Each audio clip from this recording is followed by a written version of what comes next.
सभाध्यक्ष महोदय, माननीय मन्त्रीज्यू,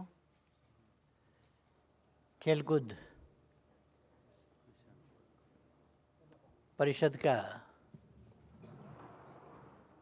उपाध्यक्षज्यू, सदस्य सचिवज्यू लगायत सम्पूर्ण पदाधिकारी, खेलाडी र सहभागी साथीहरू, सञ्चारकर्मी मित्रहरू,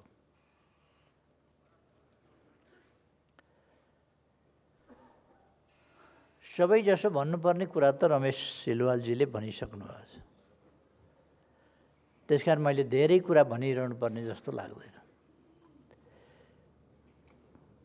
म तपाईहरुलाई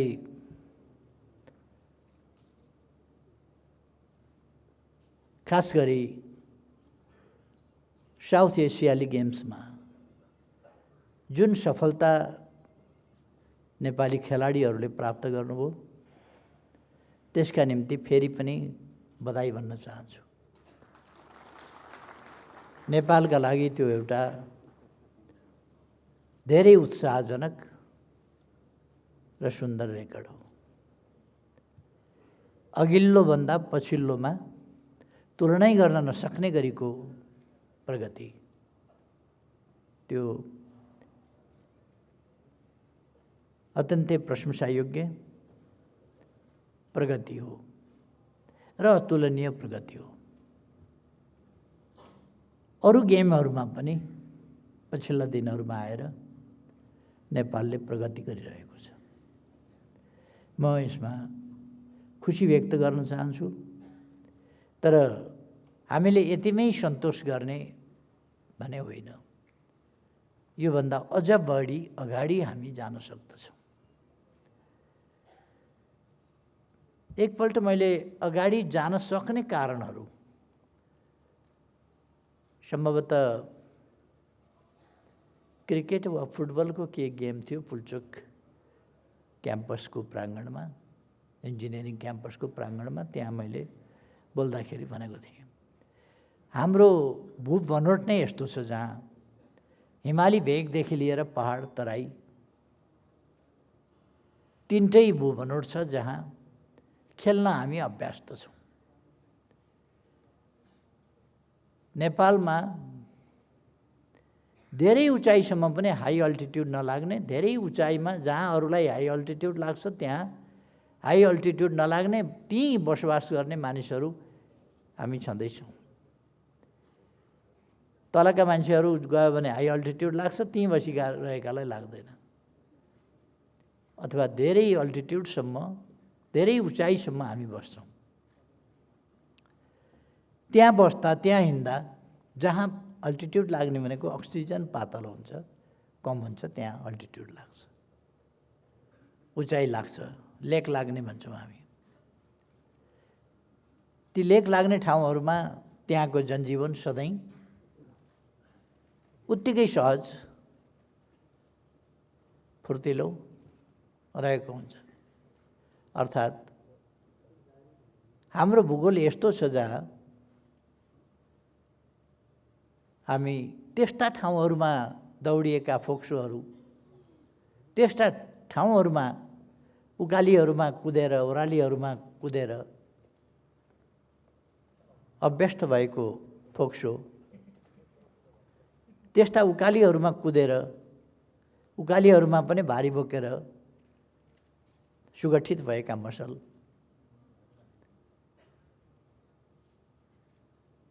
त्यस्तामा धड्किन बानी परेको मुटु, यी सबै कुरा हाम्रा प्रकृतिले हामीलाई दिएका असाधारण कुरा हुन्, जुन कुरासँग बाँकी दुनियाँलाई प्रतिस्पर्धा गर्न गाह्रो हुन्छ। त्यो कुरा हालसालै हिउँदको सिजनमा, विन्टर सिजनमा K2 हिमालको जो दुर्गम दुरूह मानिन्छ K2 हिमाल, यसै पनि चढ्नका लागि त्यसमाथि विन्टर सिजनमा 60-65 डिग्री माइनस 60-65 डिग्री सेल्सियस माइनसमा जाँदा तीव्र हावाको वेग भएको अवस्थामा मान्छे नै उडाउला जस्तो अवस्थामा हाम्रो 10 जना नेपाली युवाहरूको टिमले इतिहासमै पहिलोपल्ट K2 को विन्टर क्लाइम्बिङ सफल गर्यो। अत्यन्तै असाधारण साहसिक कुरा हो। साहसले मात्रै पनि हुँदैन, त्यो पार गर्न सक्ने क्षमता पनि चाहिन्छ, त्यसलाई झेल्न सक्ने क्षमता चाहिन्छ। 10 जनाको टिममा 10 जना कसैले परित्याग गर्नु पर्दैन, कसैले कुनै क्षति नभइकन सफल हुनु असाधारण उपलब्धि हो। त्यसले देखाउँछ नेपालीहरूको पोटेन्सियल के छ भन्ने कुरा। अहिले त यो खाली प्रकट हुन सुरु मात्रै गरेको छ। के हो पोटेन्सियल नेपालको? नेपालीहरूमा त्यो पोटेन्सियल छ। अब त्यो पोटेन्सियललाई हामीले कसरी त्यसलाई वास्तविक अर्थमा पहिचान गर्ने, चिन्ने, त्यसलाई अगाडि कसरी बढाउने, त्यसलाई सदुपयोग कसरी गर्ने, त्यसको विकास कसरी गर्ने र त्यो पोटेन्सियलको सदुपयोगबाट उपलब्धिसम्म कसरी पुग्ने, प्रश्न त्यो हो।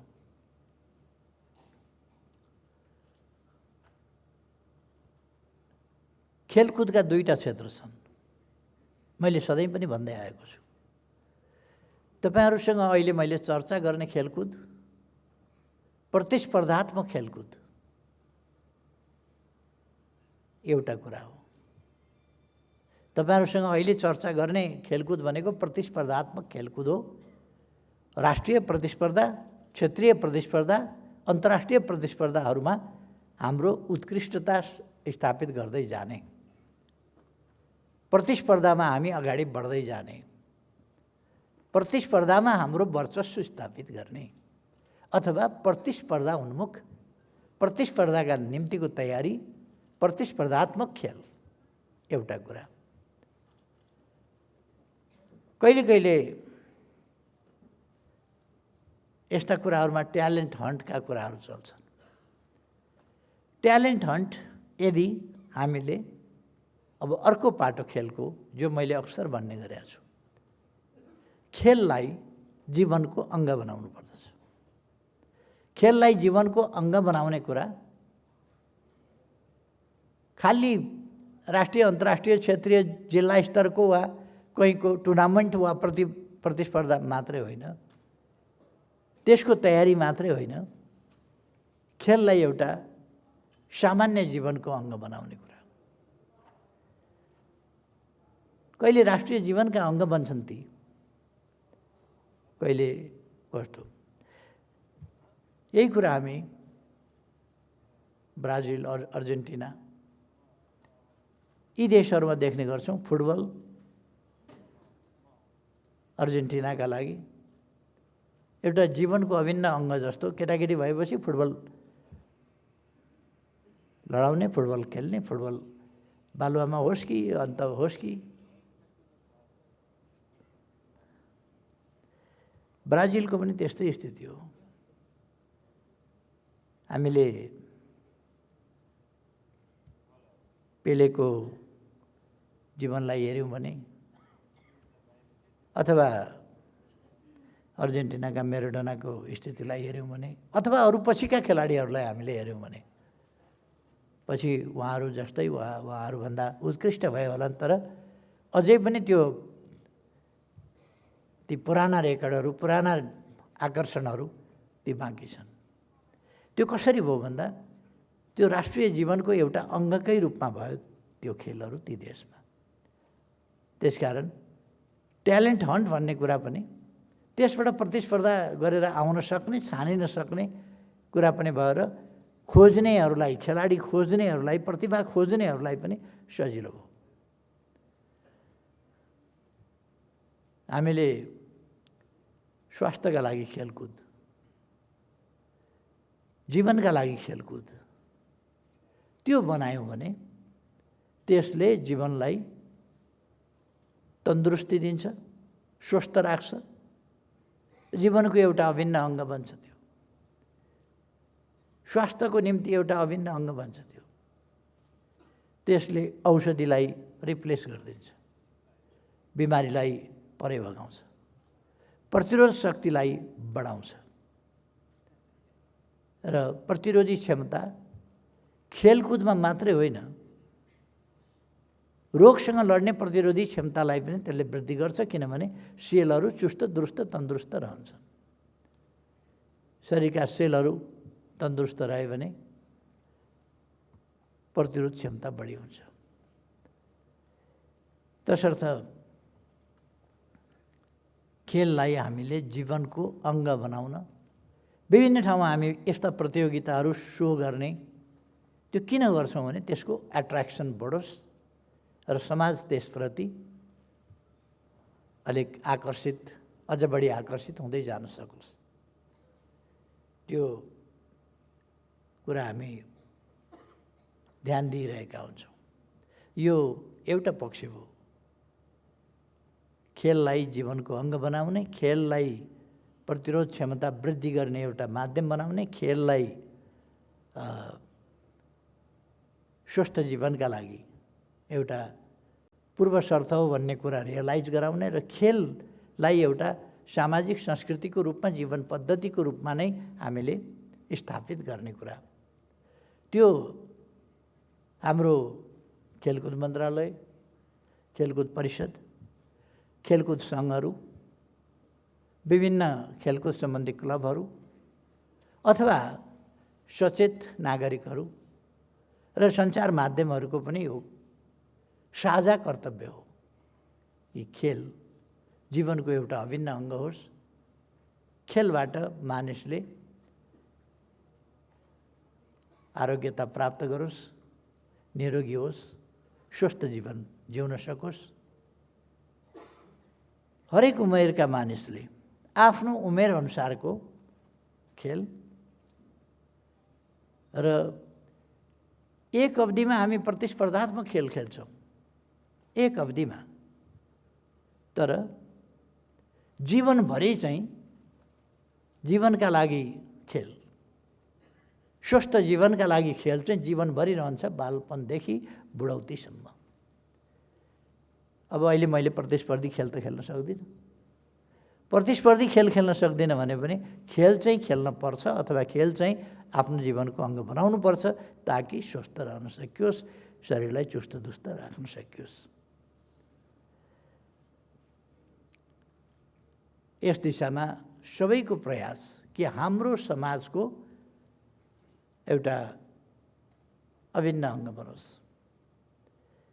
अरू कतिपय नाचगानहरू हुन्छन्, गीतहरू हुन्छन्, नाच्ने अभ्यासहरू हुन्छन्, त्यस्तै गरेर टिभीमा हेरेर बच्चा बच्चीहरू नाच्ने अभ्यास अनेक सिक्छन्, त्यस्तै गरेर टिभीमा हेरेर पनि खेल सिक्ने अभ्यास, यी कामहरू गर्न जरुरी छ। योग सिक्ने अभ्यास, यी कामहरू गर्न जरुरी छ र आफ्ना विधा विशेषका खेलहरूमा विशेष ध्यान दिने। एउटा सामान्य खेलकुद, अर्को आफ्नो विषयगत खेलकुद, विषयगत केन्द्रित भएर गरिने अभ्यास। विषयगत केन्द्रित भएर गरिने अभ्यासले त्यस खेलमा दक्षता दिलाउँछ भने स्वास्थ्यका लागि सामान्य खेलकुद, मनोरञ्जनका लागि गरिने सामान्य खेलकुद, मनोरञ्जनले पनि स्वास्थ्यलाई राम्रो गर्छ। त्यसकारण व्यायाम र मनोरञ्जन दुईटै खेलकुदमा प्राप्त हुन्छ, दुईटैले स्वास्थ्यलाई राम्रो गर्छ, जीवनलाई राम्रो गर्छ। खाली शारीरिक रूपमा मात्रै होइन, खेलकुदले मानिसको सहनशक्तिलाई बढाउँछ। योगमा एउटा हठ योग भन्ने हुन्छ, थकाइ लागिन्जेल, कष्ट परिन्जेलसम्म जबरजस्ती पनि गरिरहने योग, कठिन आसनमा गर्ने योग, त्यसलाई हठयोग भन्छ। खेलमा पनि त्यो हठयोगको विभिन्न ढङ्गले कठिनाइ नसहिकन त खेल हुँदै हुँदैन। कठिनाइ नसहेर हुने योग के अरे खेल भनेको त चेस यस्तो चाहिँ होला। नत्र भने खेलकुदभन्दा सामान्यतया इन्डोर गेम होस् आउटडोर गेम होस् हरेकमा कठिनाइ त हुन्छ नै। जे होस्, हामी यी सबै पक्षहरूलाई समेटेर, यी सबै पक्षहरूलाई बुझेर, यी सबै पक्षलाई हाम्रो एउटा सामाजिक संस्कृतिका रूपमा, हाम्रो एउटा अभ्यासका रूपमा, सामाजिक व्यवहारका रूपमा, सामाजिक आचरणका रूपमा लिएर जान्छौँ। यो कुरा हामी देख्न सक्छौँ अहिले कतिपय देशहरूमा। सबभन्दा व्यापक सायद खेललाई जीवन पद्धति बनाउने कुरामा सायद भियतनाम सबभन्दा अगाडि होला। भियतनाममा त्यहाँका राष्ट्रपति हो ची मिन्हले युवाहरूलाई खेलकुदमा अग्रसर गराउनका लागि राष्ट्रपतिसँग व्यायाम त्यो सुरु गरे। राष्ट्रपति बिहान सबेरै खेल मैदानमा जाने र व्यायाम गर्ने, अनि अरू सबैले पनि व्यायाम गर्ने। अब बच्चा बच्चीदेखि लिएर बुढाबुढीसम्मले र भियतनामका चौरी चौरीहरूमा व्यायाम गर्ने धुनहरू राखिएको छ। त्यो धुन म्युजिकको तालमा त्यहाँ व्यायामहरू, ताइचीहरू, अरू व्यायामहरू, त्यो एक प्रकारको योगका विभिन्न आसनहरू जस्तै हो। त्यो ताइची खेल्ने हो ची मिन्हले त्यो सुरु गर्नु। त्यसबाट आम जनता बिहान सबेरै मैदानमा पुग्ने र खेलमा सरिक हुने, अभ्यासमा व्यायाममा सरिक हुने। त्यसले मान्छेलाई अब खेलको विशिष्टीकृत रूपतिर लिएर जान्छ, सामान्य खेलकुदबाट विशिष्टीकृत रूपतिर। किनभने स्वस्थ तन्दुरुस्त भएपछि उसलाई अरू खेल पनि खेल्न मन लाग्छ र विषयगत ढङ्गले आफ्नो अभ्यासलाई केन्द्रित गरेर त्यतापट्टि पनि लिएर जान सक्छ। विषयगत कुराले व्यायाम नपुग्न सक्छ, विषयगत खेल खेल्दा व्यायाम नपुग्न सक्छ। एक चिजको व्यायाम होला, अर्को चिजको व्यायाम छुटेको हुन्छ। त्यसकारण त्यो अरू चिजको व्यायाम पुरा गर्नका लागि पनि फेरि सामान्य एक्सर्साइज जस्ता कुराहरू या खेल जस्ता कुराहरू, अभ्यास जस्ता कुराहरू गर्नुपर्ने हुन्छ। यी पक्षहरूमा ध्यान दिन म साथीहरूलाई आग्रह गर्न चाहन्छु कि हामीले सामान्य खेल र विशिष्टीकृत खेललाई संयोजन गरेर लान सक्यौँ भने खेलकुदमा हामीले अझ ठुला प्रगति हासिल गर्न सक्छौँ।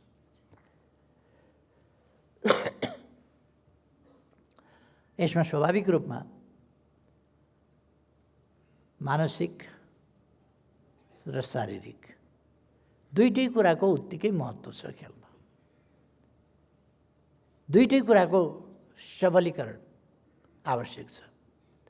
यतापट्टि म धेरै नजाउँ, म तपाईँहरूले हासिल गर्नुभएका प्रगतिहरूतर्फ फेरि जान चाहन्छु। तपाईँहरूले जुन प्रगति हासिल गर्नुभएको छ त्यो यसपल्ट गत वर्षको प्रगति असाधारण छ। त्यसलाई हामीले निरन्तरता दिनुपर्छ। हामी द्वितीय स्थानमा छौँ, प्रथम स्थानमा पुग्न हुँदैन भन्ने त छैन। हामी प्रथम स्थानमा पुग्न सक्छौँ र पुग्ने प्रयास गर्नुपर्छ। 51 स्वर्ण थोरै होइन, धेरै हो, तर 51 नै स्वर्णमा हामी बस्नुपर्छ भन्ने छैन। अरू धेरै लिन सकिन्छ, लिनुपर्छ। हामीले पदक नपाउने गरी खेल्ने हुन्न, पदक पाउने गरी खेल्नुपर्छ। रजत काँस्य अरूलाई दिनुपर्छ, स्वर्ण जति आफूले लिनुपर्छ। खेल्ने हाम्रो टार्गेट त्यसरी हामीले निर्धारण गर्नुपर्छ। त्यसका निम्ति मेहनत तपाईँहरूले गर्ने हो, अभ्यास तपाईँहरूले गर्ने हो। तपाईँहरूका कोचहरूका लागि, प्रशिक्षकहरूका लागि अनुकूलता प्रदान गर्ने काम, प्रशिक्षकको सेलेक्सन तपाईँहरूको काम हो। सरकारले प्रशिक्षकको सेलेक्सन गर्दैन, तपाईँहरूले गर्नुपर्छ सेलेक्सन।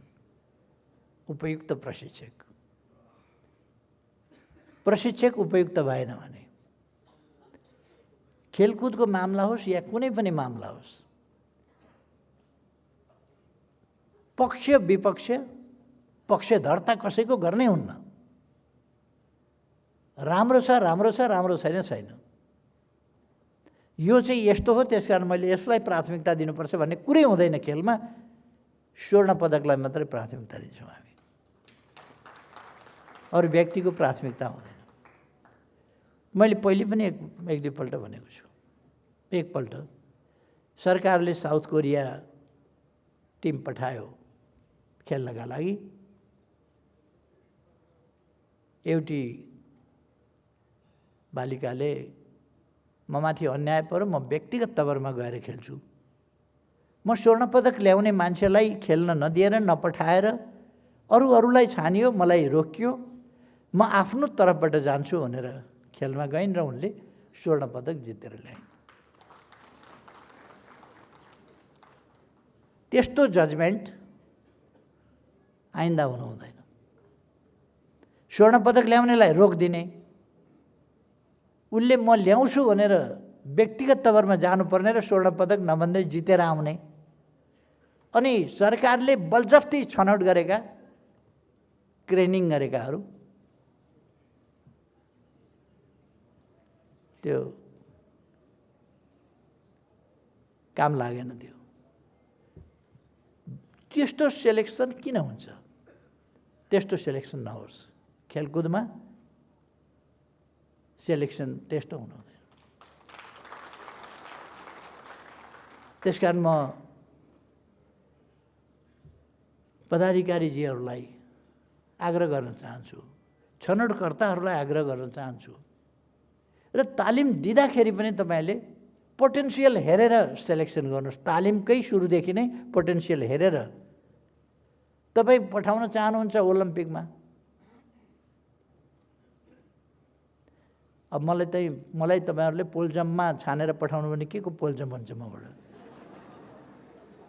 हुँदैन नि। माया त गर्नुहुन्छ नि मलाई, तपाईँहरू सबैले माया गर्नुहुन्छ, तर पोलजम्पमा पठाउनु भयो भने तपाईँहरूको गल्ती हो। मेरो सेलेक्सन हुनु हुँदैन त्यसरी।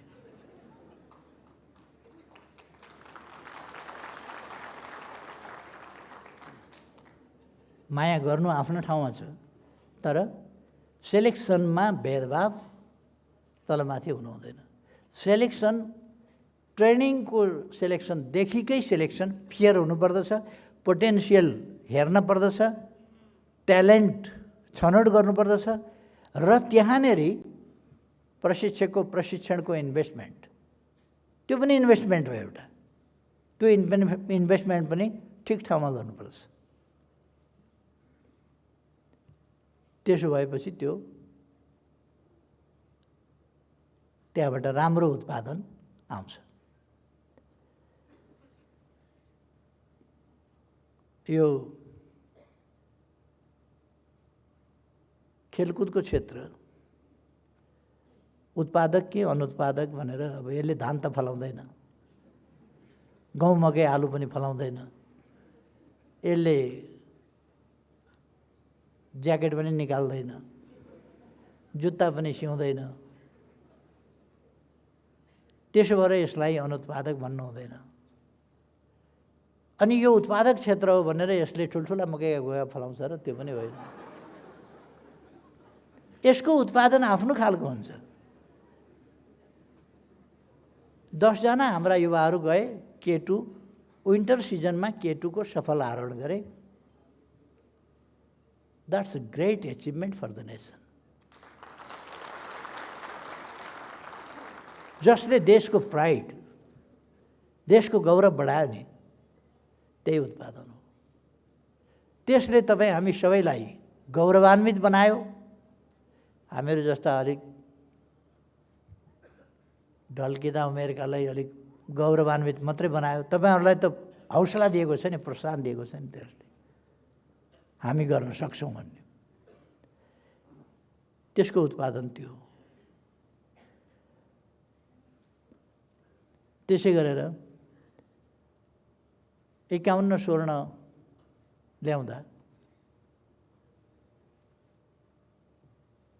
देशको पर क्यापिटा इन्कम बढ्ने होइन,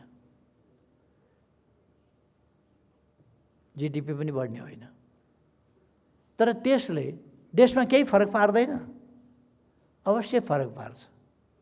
त्यो निरर्थक खर्च होइन। तपाईँहरूले जो मेहनत गर्नुभएको छ, जो उपलब्धि हासिल गर्नुभएको छ, त्यो निरर्थक खर्च होइन, त्यो अर्थपूर्ण खर्च हो, अर्थपूर्ण लगानी हो।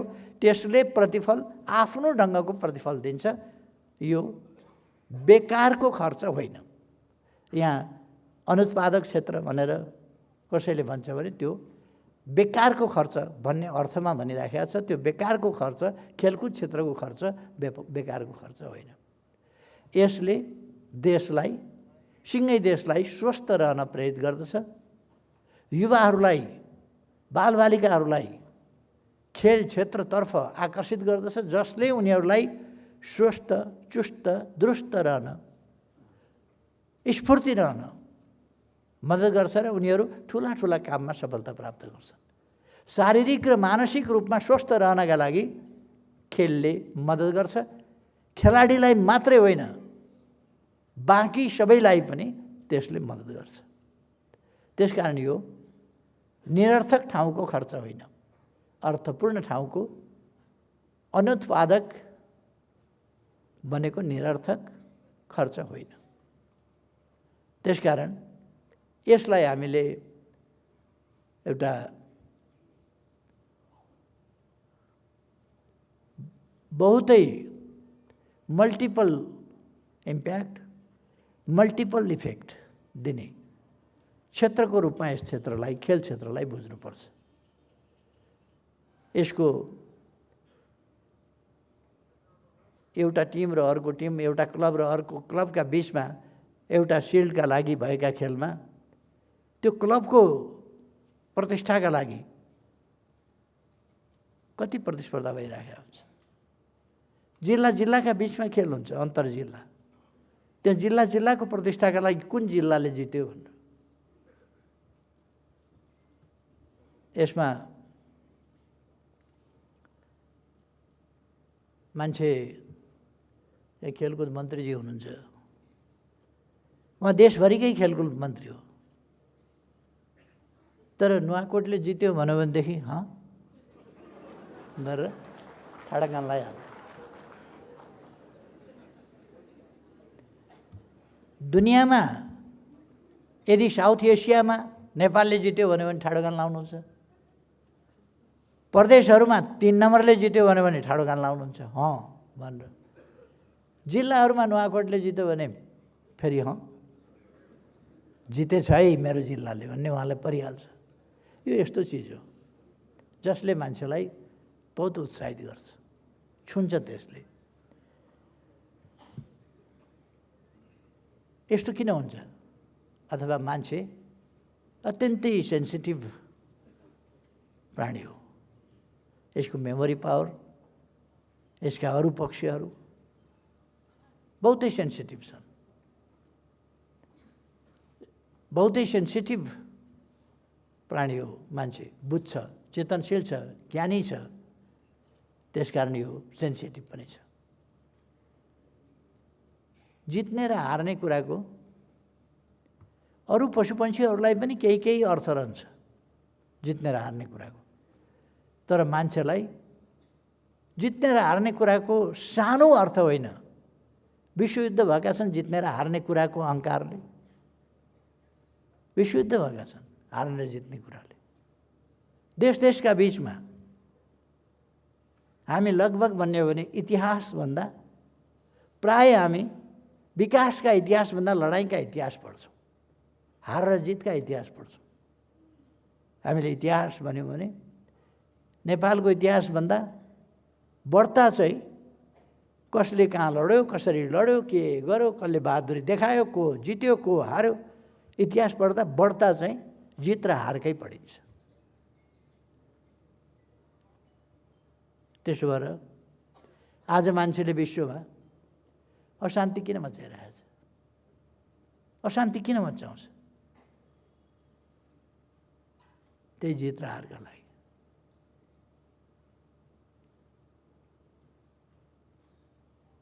जित र हार यस्तो मान्छेले इगोको विषय बनाउँछ नि। संसद भङ्ग भइसक्यो, चुनाव आउन लागिसक्यो, चुनाव हुनु हुँदैन भनेर केही कराइराखेका छन्। अर्थ केहीका लागि होइन, जितेँ भन्ने पार्नलाई। चुनावमै गएर जित्ने ठाउँ छ नि, तर चुनावमा गएर जित्ने भन्दा यो चाहिँ हटाइदिन पाएदेखि, यो फिर्ता गराउन पाए मेरो जित हुन्थ्यो। कहिले कहिले देशलाई हानि होस् कि नोक्सान, आफ्नो जित त्यहाँ पुग्छ मान्छे। त्यस कारण यो हार जितको ठुलो महत्त्व छ मनोवैज्ञानिक रूपमा पनि। र हाम्रो जस्तो देशलाई जो कहिल्यै हारेन, सानातिना मोर्चाहरू हार्यो होला तर कहिल्यै हारेन, कहिल्यै हारेन भन्ने कुराको प्रमाण कहिल्यै उपनिवेश बनेन। कहिल्यै नहारेको देश, लडाइँमा नहार्ने, अनि यत्र यत्र डल्ला फ्याँक्नेमा किन हार्ने?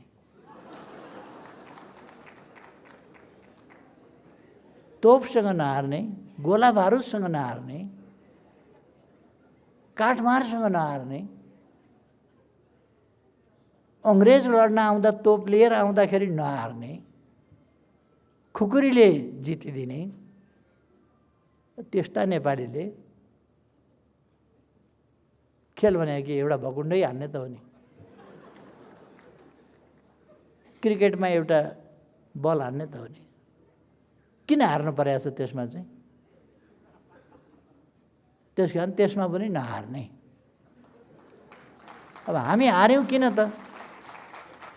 हामीले 12औं दक्षिण एसियाली खेलकुदमा 3टा मात्रै स्वर्ण किन जित्यौँ? किन 3टा मात्रै? अभ्यास पुगेन। बहादुर पुर्खाकै सन्तान भए पनि, लडाइँ पनि कहिल्यै नहार्ने, नहार्ने जात भए पनि, नहार्ने इतिहास भए पनि, नहार्ने परम्परा भए पनि खेलकुदमा हारियो। राष्ट्रिय युद्ध हामी जित्ने, एउटा कुस्ती हामी हार्ने। राष्ट्रिय युद्ध हामी जित्ने, देशलाई स्वाधीन राख्ने, अनि एउटा कराते हार्ने, एउटा सितेरियो हार्ने, एउटा कम्पू हार्ने, एउटा भारोत्तोलन हार्ने।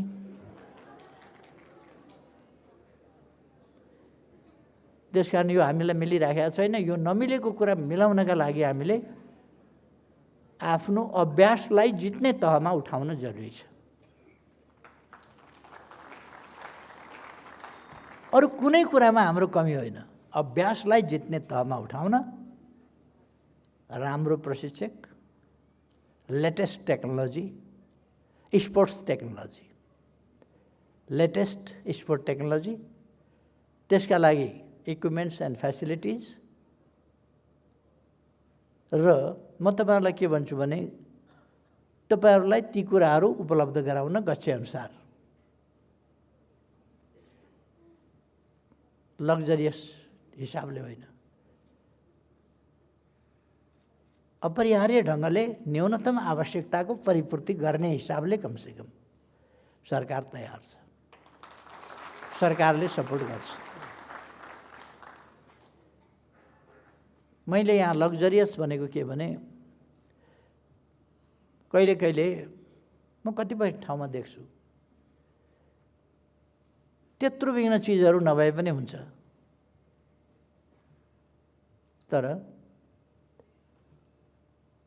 धेरै लग्जरियस पारेको हुन्छ।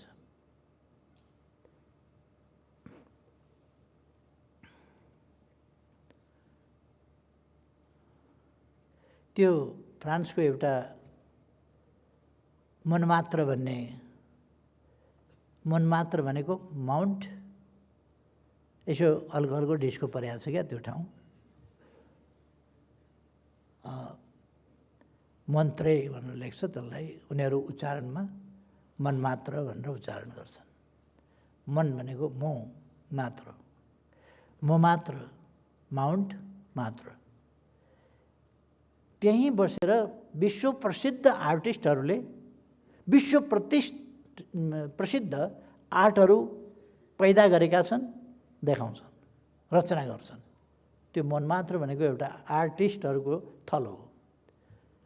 त्यहाँ तपाईँ जानुभयो भने यसो एउटा कालो कागज लिन्छ, कैँचीले तपाईँतिर हेर्दै चिटचिट चिटचिट यसो हेर्छ, चिटचिट चिट काट्छ, तपाईँ जस्तो दुरुस्त निकालिदिन्छ। त्यहाँ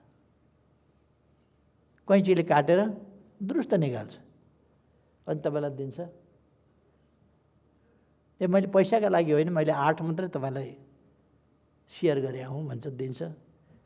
उसले 1 मिनटमा, बढीमा 1 मिनट लगायो होला, नत्र आधा मिनटमा चटचट काटेर दिन्छ।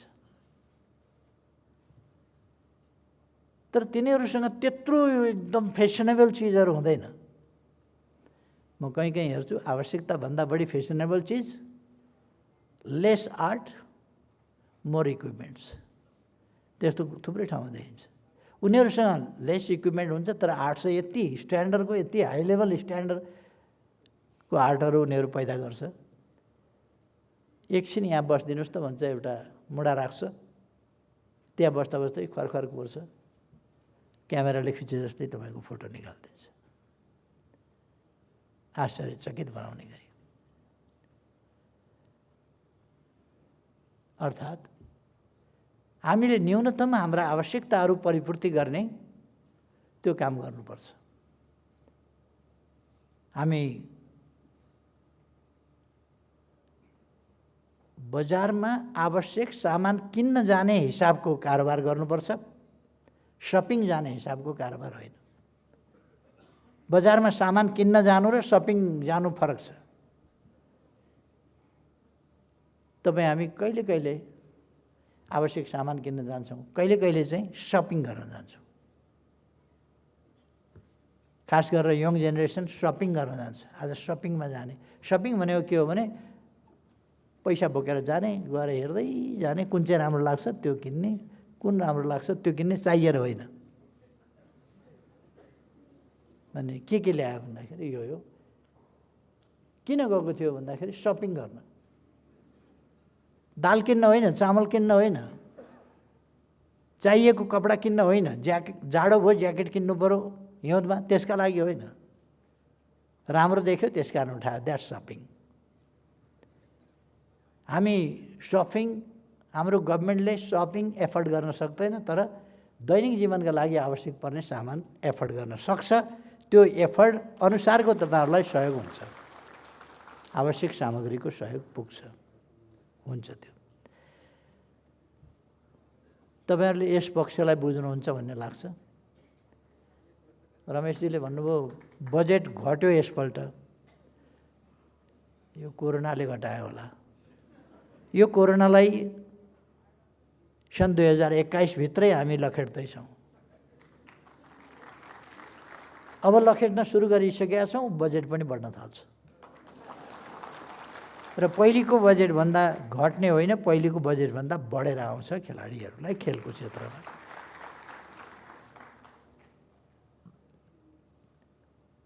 यदि दुईटा पाटामा बजेटलाई हेर्नुपर्छ। कहिले कहिले बजेट बढेर आउँछ। किन बढेर आउँछ भने हामीले स्टेडियमहरू बनाउनका लागि छुट्याउँछौँ, कहिले कहिले अरू कन्स्ट्रक्सनका कामहरूका लागि छुट्याउँछौँ, खेल मैदानहरूका लागि छुट्याउँछौँ, स्विमिङ पुलहरूका लागि छुट्याउँछौँ, या अरू चिजहरूका लागि छुट्याउँछौँ। त्यो एकपल्ट गरिसकेपछि त्यो पुरा हुन्छ। स्टेडियम एकपल्ट बनाइसकेपछि यदि गण्डकी प्रदेशलाई खेलकुदको बजेट दिनु पर्यो भने स्टेडियम बनाउने वर्ष दिएको बजेट अर्को वर्ष दिनु पर्दैन, किनभने स्टेडियम बनिसकेपछि द्याट च्याप्टर इज क्लोज्ड। अब नियमित बजेट चाहिँ त्यहाँ खेलाडीहरूलाई प्रोत्साहनका लागि, खेलाडीहरूको जीवन निर्वाहका लागि, खेलाडीहरूलाई अनुकूल वातावरण बनाउन, खेल सामग्रीहरूका लागि, कोचका लागि, ट्रेनिङका लागि यी सबै कुराहरूको बजेट चाहिँ घट्दैन, त्यो बढेर जान्छ। तर कहिले कहिले विशेष पर्पसका लागि यदि बजेट छुट्याइएको छ भने त्यो चाहिँ अर्को वर्ष घटेर जान सक्छ, किनभने त्यो पर्पस पुरा भयो, त्यो काम टुङ्ग्यो। त्यसकारण गच्छे अनुसारको, मैले अघि नै भने गच्छे अनुसारको बजेट तपाईँहरूलाई उपलब्ध हुने कुरामा र खेल क्षेत्रलाई अगाडि बढाउने कुरामा सरकार बिना कन्जुस्याइ एकदमै उत्साहपूर्वक अग्रसर हुन्छ। तपाईँहरू ढुक्क रहनुहोस्।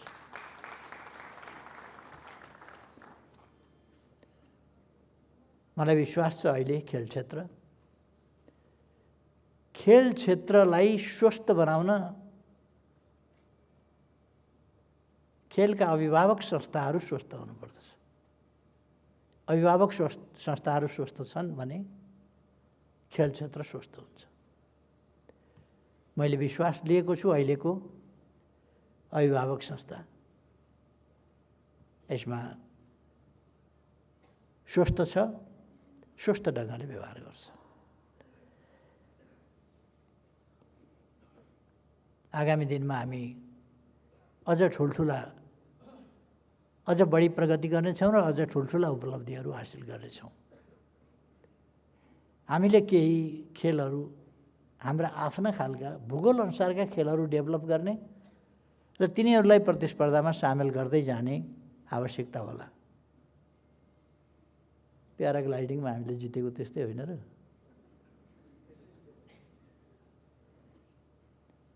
कहिले कहिले त्यो पनि गर्नुपर्छ।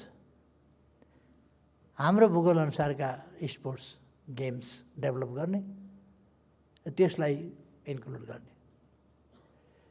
दुईटा फाइदा छ। एउटा, हाम्रो खेलहरू हामी इन्टरनेसनलाइज गर्छौँ, त्यसको रसास्वादन अरूले पनि गर्न पाउँछ, त्यसको आनन्द अरूले पनि लिन पाउँछ, त्यसको बेनिफिट अरूले पनि लिन पाउँछ। अर्कातिर त्यसमा हामीसँग कम्पिट गर्न अरूलाई गाह्रै हुन्छ। दुईटै फाइदा। त्यसकारण हाम्रो भूगोल अनुसारको गेम्स, स्पोर्ट्स, ती स्पोर्ट्सहरूको डेभलप गर्ने र तिनीहरूलाई चाहिँ नि सामेल गर्ने खेलकुदमा लगायतका कामहरू हामी गर्न सक्छौँ। र हामीले सकेसम्म धेरै प्रतिस्पर्धामा भाग लिने, सहभागी हुने त्यो प्रयास जारी राख्नुपर्दछ। यद्यपि अलिकति खर्चालो हुन्छ, तर खर्चको कमी छ भनेर हामीले खेलकुदमा सहभागिताको अवसर गुमाउनु हुँदैन। सहभागिताले नै क्षमता वृद्धि गर्ने हो। सहभागिता हुने भएपछि ट्रेनिङ तीव्र हुन्छ। तीव्र ट्रेनिङले क्षमता वृद्धि गर्छ। त्यो क्षमताका साथ हामी प्रतिस्पर्धा गरेपछि अरूको लेभल, अरूको टेक्निक, अरूले के डेभलप गरिराखेका छन् त्यो कुरा पनि बुझ्न सक्छौँ हामी। त्यसकारण हामीले तयारी जित्ने गरी गर्नुपर्छ। कथम कदाचित जितिहालिएन भने, स्वर्ण पदकै पाइएन भने के कारणले उसले स्वर्ण पदक पायो त्यो त हामी थाहा पाउँछौँ नि। त्यसकारण त्यो कारण पनि प्राप्त गर्ने अर्को अवसर हामीले लिन सक्छौँ। त्यसर्थ हामीले अत्यधिक सहभागिता खेलमा जनाउने ती कामहरू गर्न आवश्यक छ।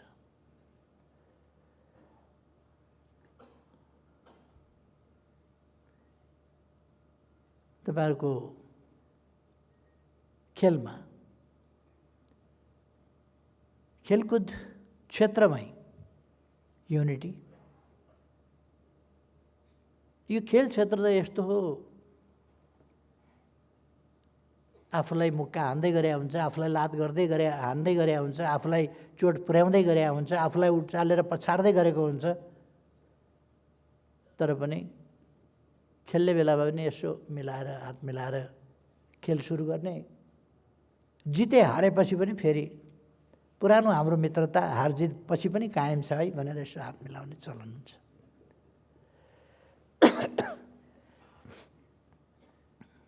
भने हामीले आपसमा त्यो मित्रता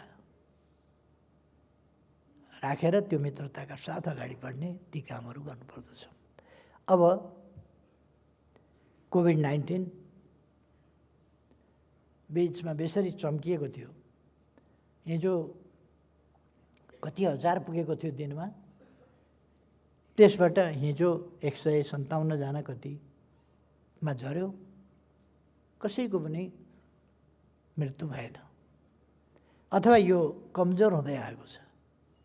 हामी बलियो हुँदै गएका छौँ। हामीले भ्याक्सिन पहिले बिना भ्याक्सिन लाठी तरबार खुकुरी हाम्रो हातमा केही पनि थिएन र पनि लड्थ्यौँ। अब त हामीसँग हतियार छ, हतियार सहित लडेपछि त भ्याक्सिन सहित लडेपछि कोभिड भाग्छ। त्यसकारण खेलकुद क्षेत्र पनि अब फेरि उठ्छ, फेरि जुर्मुराबाट उठ्छ अरू क्षेत्रहरू जस्तै। हाम्रो सामाजिक जनजीवन, हाम्रा उद्योगहरू, हाम्रो व्यापार, हाम्रो पर्यटन अथवा समग्रतामा भन्ने हो भने हाम्रो अर्थतन्त्र, यो सबै अस्तव्यस्त भएको थियो। जब सामाजिक जनजीवनमा अस्तव्यस्तता आउँछ, खेलकुद क्षेत्र अलग्गै रहनै सक्दैन थियो।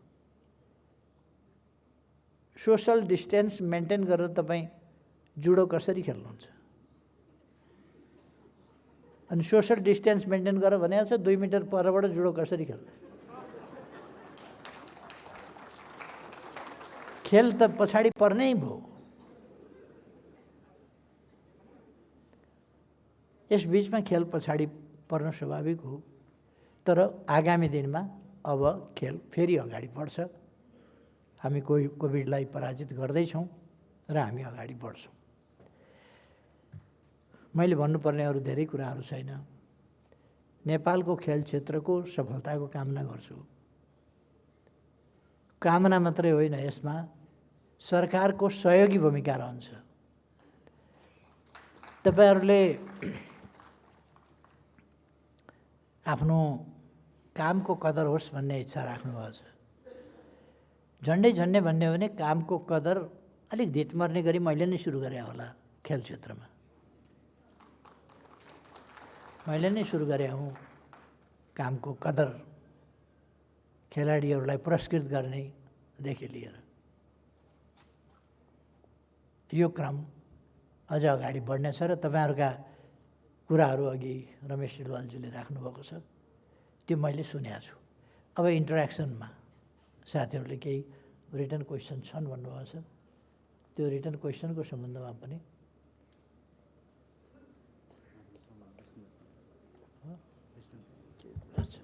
अन्तर्राष्ट्रिय स्तरको रङ्गशालाहरू निर्माण गर्ने भनिए तापनि रकम अभावले 10औं वर्ष लाग्ने स्थिति छ भन्ने कुरा गरिएको रहेछ।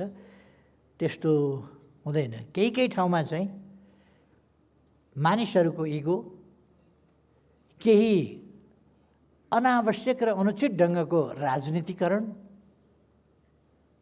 जस्तो झापामा नै मैले एउटा रङ्गशाला निर्माण गर्न खोजेको थिएँ, 10औं वर्षभन्दा बढी भयो। त्यहाँ केही मान्छेहरू, जमिन पनि मेरै पहल प्रयासमा प्राप्त भएको हो, सबै कुरा भएको हो, बजेट पनि कमी नभएको हो, तर पनि केही मान्छेहरू त्यो मलाई जस जान्छ भनेर त्यो कसरी डिस्टर्ब गर्न सकिन्छ त्यो काममा लागेका छन्। र सबभन्दा बढी दुःखको कुरा के हो भने त्यहाँ अन्तर्राष्ट्रिय स्तरको राष्ट्रिय रङ्गशाला बनाउने मैले घोषणा गरेँ। त्यहाँ युवाहरू, सबभन्दा बढी फाइदा त त्यहाँका युवाहरूलाई हुन्थ्यो, त्यहाँका युवाहरूलाई हुन्थ्यो।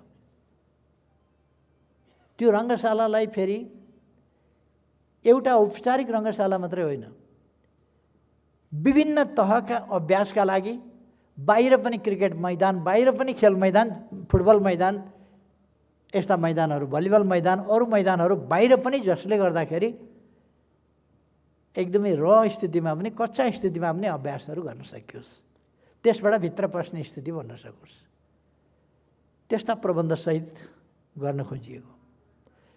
तर केही मान्छेहरूले लगातार विरोध गर्ने र पोलिटिकल पार्टी पोलिटिकल लिडरहरूले विरोध गर्ने, विकास विरोधी मनोवृत्ति, त्यस्ता कुराहरूले केही ठाउँमा त्यसरी पनि रोकिन्छन् अनेक प्रकारका दाउपेचले। तर म तपाईँहरूलाई भन्न चाहन्छु, अहिले अभावमा केही रोकियो होला,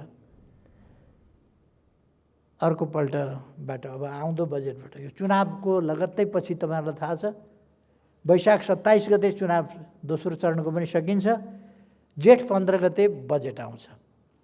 चुनाव पछिको बजेटमा, अब बजेट त यो बिचमा त पेस हुँदैन, तपाईँहरूलाई थाहा छ, चुनाव पछि नै बजेट हुन्छ।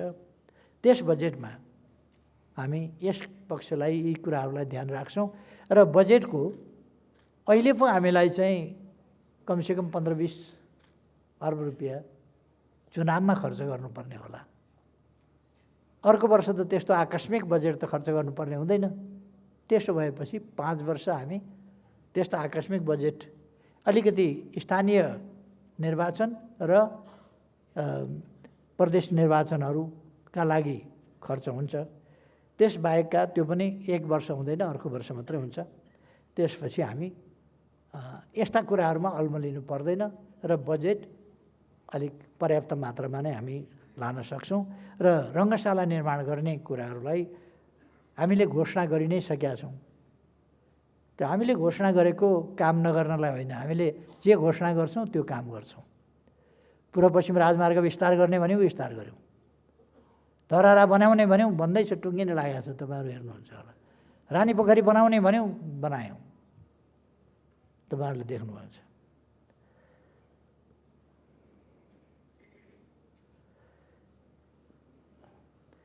अघि नै मैले भनिसकेको अरू एउटा प्रश्न गर्नुभएको छ, 13औं दक्षिण एसियाली खेलकुदमा स्वर्ण पदक विजेताहरूलाई मानपदक दिने कुरा भने कसैले पनि पाएन, त्यसमा कसैले पाएन, सबैले पाएन।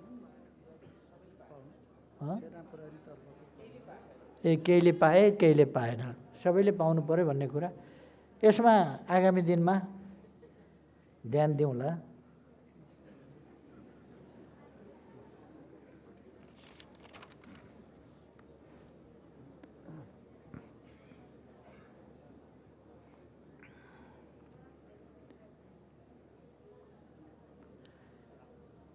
बीस वर्षसम्म अस्थायी र करारमा रहेका कर्मचारीहरूको सामाजिक सुरक्षा र स्थायी प्रक्रियाबारे सम्बोधन गरिदिने भनेर यहाँहरूले भन्नुभएको रहेछ। भर्खरै मात्रै हामीले 30,000 सरकारी कर्मचारीहरूलाई सामाजिक सुरक्षाका दायरामा ल्याएका छौँ। सोही बमोजिम यो 20 वर्षसम्म अस्थायी वा करारमा रहेका कर्मचारीहरूको व्यवस्था पनि गरिनेछ।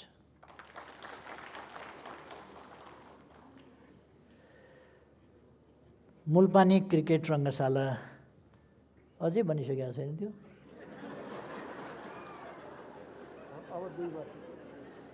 धेरै वर्ष भइसक्यो, त्यो अझै बनिसकेको छैन भन्दा छक्क लाग्यो मलाई। मैले हेर्न पाएको थिएन, त्यो छिटै कम्प्लिट हुन्छ।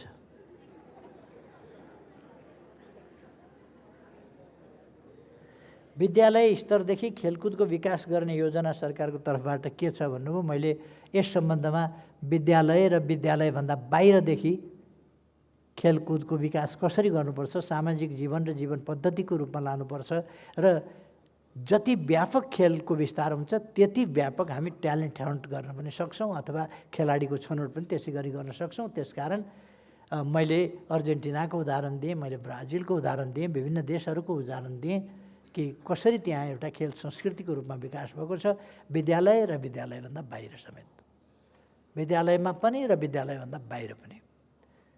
त्यसकारण यो मैले अघि नै भनिसकेको कुरा हो।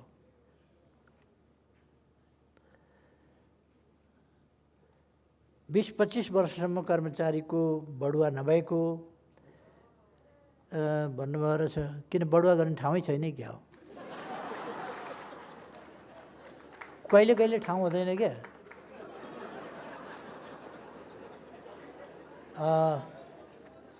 अब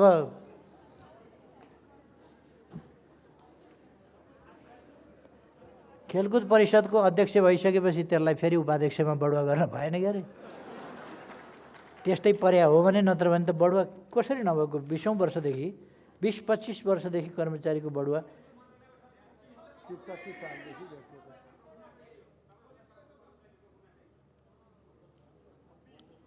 20-25 वर्षदेखि बढुवा भएको छैन।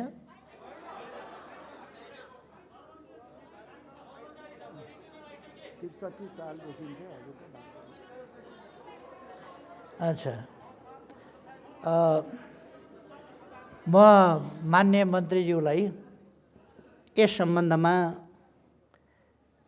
कम्प्लिट रिपोर्ट खेलकुद मन्त्रालयको तर्फबाट म समक्ष प्रस्तुत गर्न आग्रह गर्छु। तपाईँले यो सबै प्रस्तुत गर्नुहोस्, त्यसपछि यसलाई कार्यान्वयनमा लगिनेछ।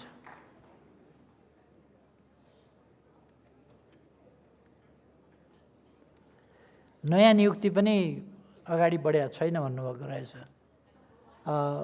त्यो नयाँ नियुक्ति पनि आवश्यकता अनुसार नयाँ नियुक्ति हुँदै जान्छ कर्मचारीको हकमा। तर ओभर स्टाफिङ एउटा चलन के छ भने, जो मन्त्री आयो उसले आफ्ना मान्छे अलिकति भर्ना गर्ने, अर्को आउँछ फेरि उसले अलिकति भर्ना गर्ने, चाहिएर भर्ना गर्ने कुरा रोकिँदैन। तर जनकपुर चुरोट कारखाना जस्तो बनाउनु हुँदैन। जनकपुर चुरोट कारखाना के हो भने, एउटा मन्त्री आउँछ त्यहाँ अलिकति मान्छे आफ्ना राख्छ, अर्को मन्त्री आउँछ फेरि अलिकति त्यहाँ आफ्ना मान्छे राख्छ, गर्दा गर्दा सूर्य टोब्याकोले त्यति नै उत्पादन गर्दाखेरि 700 कर्मचारी मजदुरले हुन्छ। जनकपुर चुरोट कारखानामा 2700 पुगिसके।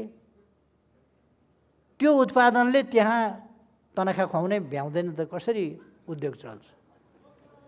त्यस्तो खालको हुनु हुँदैन। मन्त्री नै पछि नियुक्ति यो हुनु हुँदैन।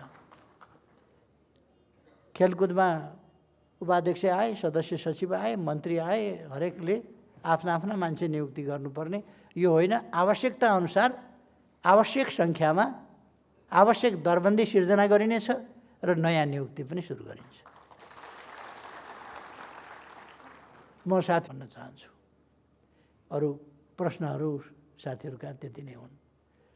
धन्यवाद सबैलाई, धेरै धेरै शुभकामना छ।